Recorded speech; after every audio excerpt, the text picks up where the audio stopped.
यार ये क्या हो रहा है? मतलब जिस फायरबोल्ट को हम स्मार्ट वॉचेस के लिए जानते थे, इवन एक टाइम को तो मैंने भी इनकी बहुत सारी स्मार्ट वॉचेस रिव्यू करी है, लेकिन आज फायरबोल्ट स्मार्टफोन मार्केट में एंट्री कर रहा है, वो भी अपने दो डिवाइसेस के साथ, Bolt Evo 4G and Bolt S 5G। और आज की इस वीडियो में ये देखना काफी इंटरेस्टिंग रहेगा कि इस बढ़ती प्राइस हाइक के बीच क्या ये दोनों ही स्मार्टफोन्स वैल्यू फॉर मनी निकलते हैं या फिर नहीं। तो चलो फिर जब तक हम इसका डब्बा खोलते हैं, आप लोग लाइक एंड सब्सक्राइब की रस्म पूरी कर दो। तो कुछ इस टाइप की कूल पैकेजिंग के साथ ये दोनों ही बॉक्सेस आते हैं। देन बोल्ट इवो 4G को अनबॉक्स करते हैं, 5G को साइड में रख लेते हैं। सबसे पहले आता है हमारा ये स्मार्टफोन, आपको मैं सामने दिखाना चाहूंगा भाई, काफी यूनिक लुक है। आगे बात करेंगे इसके बारे में। बॉक्स के और कंटेंट्स पे नजर डाल लेते हैं। तो यहाँ पर अगर मैं और एसेसरीज की बात करूं तो यहाँ पर हमारे को एडेप्टर दे रखा है, सबसे अच्छी बात है। देन इसके बाद यहाँ पर USB to type C cable मिल जाती है। सो यहाँ पे प्रोटेक्टिंग केस भी है, वो भी ट्रांसपेरेंट वाला। के अलावा यहाँ पर वारंटी कार्ड भी है, 1 साल की वारंटी मिल जाती है और यूजर मैनुअल वगैरह पड़ी है। फोन के अंदर जितनी चीजें मिलनी चाहिए सब दे रखी है।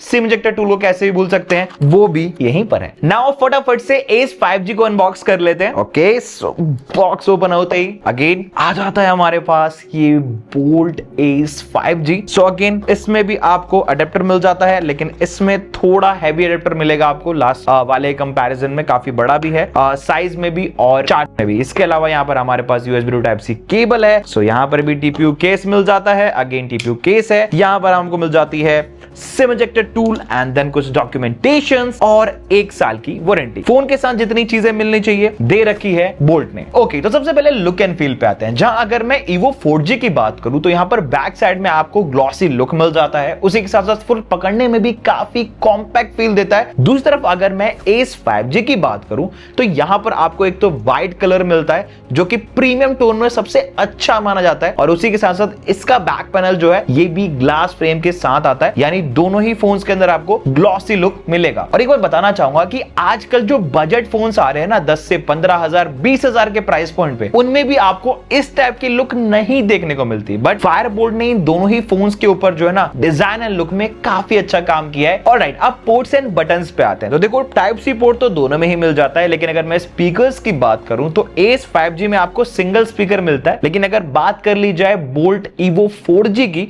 तो यहां ऊपर और नीचे दोनों साइड्स पे स्पीकर है। वहीं जहां दूसरे ब्रांड ईयरफोन्स के लिए जैक नहीं दे रहे, वहां पर आपको बोल्ट इवो 4G के अंदर 3.5mm का जैक मिल जाता है, जो कि इवो 5G के अंदर नहीं है। लेकिन ओवरऑल पोर्ट्स एंड बटन्स के मामले में भी दोनों फोन सॉर्टेड है। बाकी इन हैंड कंपैटिबिलिटी की बात कर ले तो बोल्ट एस 5G आपको थोड़ा हल्का फील हो सकता है यूज करते वक्त। इवन एंड्रॉइड वर्जन भी दोनों ही फोन्स के अंदर 16 है और स्लिमनेस में भी ये दोनों ही फोन काफी पतले हैं। बाकी दोनों का ही फिंगरप्रिंट सेंसर पावर बटन में है। इवो 4G की बात करूं तो ये पकड़ने में थोड़ा बल्कि फील होता है, लेकिन ओवरऑल लुक वाइज दोनों ही फोन्स काफी क्लासी है। और सबसे बड़ी बात, दोनों के ही बैक पैनल पे फिंगरप्रिंट्स के निशान भी बिल्कुल हाईलाइट नहीं होंगे। ओके, तो डिस्प्ले स्पेक्स बताने से पहले क्यों ना इन दोनों के डिस्प्ले की क्वालिटी का ही टेस्ट कर लिया जाए। इसीलिए मैं इन दोनों को ड्रॉप करके देखूंगा। देखो सामने डिस्प्ले एकदम चल रही है, अब देखते हैं।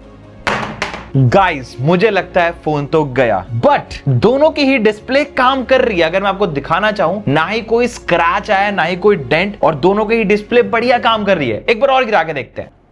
इस बार तो गया भाई लगता है, लेकिन नहीं, अगेन दोनों ही फोन्स की डिस्प्ले सही काम कर रही है, जो कि ये साफ दिखाता है कि अगर ये फोन्स किसी सर्टेन हाइट से गिर भी जाते हैं ना तब भी प्रोटेक्टेड रहेंगे। अब बढ़ते हैं दोनों ही स्मार्टफोन्स के डिस्प्ले स्पेक्स की तरफ। जहां अगर मैं इवो 4G की बात करूं तो ये आता है 6.79 इंचेस के HD प्लस डिस्प्ले के साथ, जहां रिफ्रेश रेट ये 120 हर्ट्ज का देता है। और अगर मैं ब्राइटनेस की बात करूं तो वो 600 निट्स की है। एंड ओवरऑल अगर आप यूट्यूब या फिर नेटफ्लिक्स कहीं पर भी कंटेंट वगैरह देखते हो, मूवीज वगैरह देखते हो, तो आपका जो ओवरऑल एक्सपीरियंस है ना अच्छा ही निकल कर आएगा। क्योंकि जिस प्राइस पॉइंट पे आता है, मैं कहूंगा कि उस हिसाब से इसमें जो डिस्प्ले लगाया गया ना वो सही है। दूसरी तरफ अगर एस 5G की बात करें तो इसके साथ भी 6.79 इंचेस का फुल HD प्लस डिस्प्ले मिलता है, जो कि again 120 hertz refresh rate and 600 nits की पीक ब्राइटनेस सपोर्ट करेगा। बाकी हमने दोनों ही फोन्स की इंडोर प्लस आउटडोर दोनों जगह पर ही विजिबिलिटी चेक करी थी, वहां पर दोनों ही फोन्स ने अच्छा परफॉर्म किया। वैसे एक अच्छी बात यह है कि इन दोनों ही फोन्स का जो डिस्प्ले है ना स्क्रैच रेसिस्टेंट है, तो अगर आपकी जेब में कॉइन्स वगैरह भी आप रख लेते हो ना गलती से,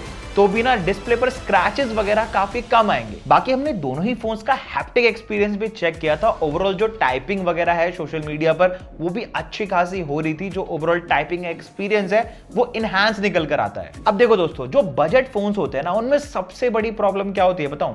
जितने भी सेगमेंट एक स्मार्टफोन में होते हैं ना, सबको बैलेंस करके चलना और उसमें परफॉर्मेंस भी आता है। सो अगर मैं दोनों ही फोन्स की परफॉर्मेंस की बात करूं, सो बोल्ट Evo 4G के साथ हमें यूनिसॉक का T70-250 ऑक्टा कोर प्रोसेसर देखने को मिलता है, जिसका Antutu बेंचमार्क जब हमने निकाला तो वो भी अच्छा खासा निकल कर आया। दूसरी तरफ अगर बात कर ली जाए बोल्ट Ace 5G की, तो ये आता है यूनिसॉक के T80-200 प्रोसेसर के साथ, जिसका Antutu बेंचमार्क भी मेरी एक्सपेक्टेशंस के हिसाब से काफी ज्यादा निकल कर आया। और जब हमने दोनों ही फोन्स के अंदर BGMI प्ले करके देखा ना, तो वहां पर दोनों ने ही अच्छा खासा आउटपुट दिखाया। मतलब जिस प्राइस पॉइंट पे ये दोनों फोन्स आ रहे हैं उस हिसाब से जो BGMI आउटपुट है मैं कहूंगा एवरेजली काफी अच्छा है। बाकी दोनों में ही आपको 4 GB की रैम मिल जाएगी, उसी के साथ 64 GB की स्टोरेज भी। और सबसे बड़ी बात, इनकी स्टोरेज को आप 1 TB तक एक्सपैंड भी कर सकते हो। और सबसे बड़ी बात बताऊं इन दोनों ही फोन की क्या है, इनमें आपको किसी भी टाइप के ब्लोटवेयर थर्ड पार्टी एप्स नहीं देखने को मिलेगी। इसके अलावा गूगल जेमिनी का सपोर्ट आपको दोनों ही स्मार्टफोन्स के अंदर मिल जाएगा, प्लस सर्कल टू सर्च भी आप कर पाओगे। और तो और गूगल लेंस भी दोनों ही स्मार्टफोन्स के अंदर प्रॉपरली वर्क करता है। इजी वे में कहूं तो दोनों ही स्मार्टफोन्स के अंदर जो यूजिंग एक्सपीरियंस है ना, आपको काफी क्लीन देखने को मिलेगा। और अगर मैं Ace 5G की बात कर लूं, तो ये वाला जो फोन है ना, ये परफॉर्मेंस के मामले में भी काफी बढ़िया है। मतलब आपको गेमिंग करनी हो, हैवी टास्क करने हो, मल्टीपल ऐप्स चलानी हो, तो ये इजीली हैंडल कर लेगा।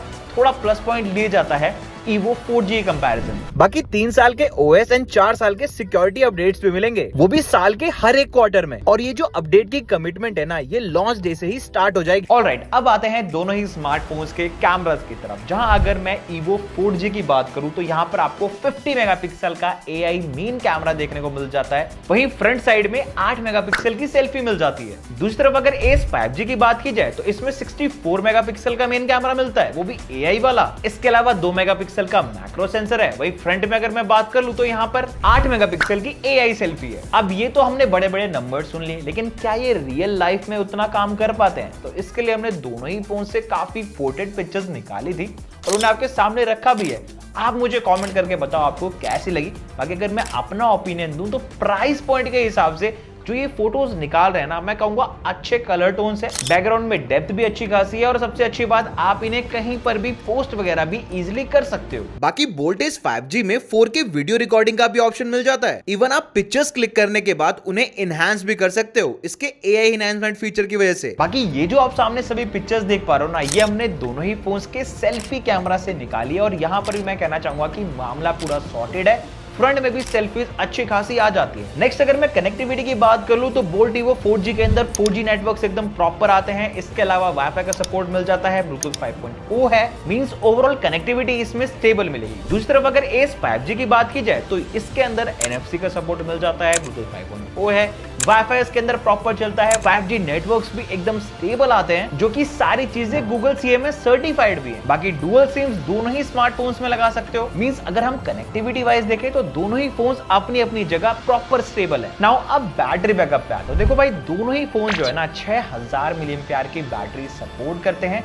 मींस अगर आप डे टू डे टास्क कर रहे हो, गेमिंग वगैरह कर रहे हो, तो पूरे दिन का जो बैलेंस है ना, ये फोन्स निकाल कर दे देंगे आपको। देखो गाइस, दोनों ही फोन्स के सारे फीचर्स मैंने आपको बता दिए, लेकिन एट द एंड इनका प्राइस क्या है तो मैं आपको बताना चाहूंगा। ये जो बोल्ट Evo 4G है ना, इसका डे 1 ऑफर बताऊं क्या है?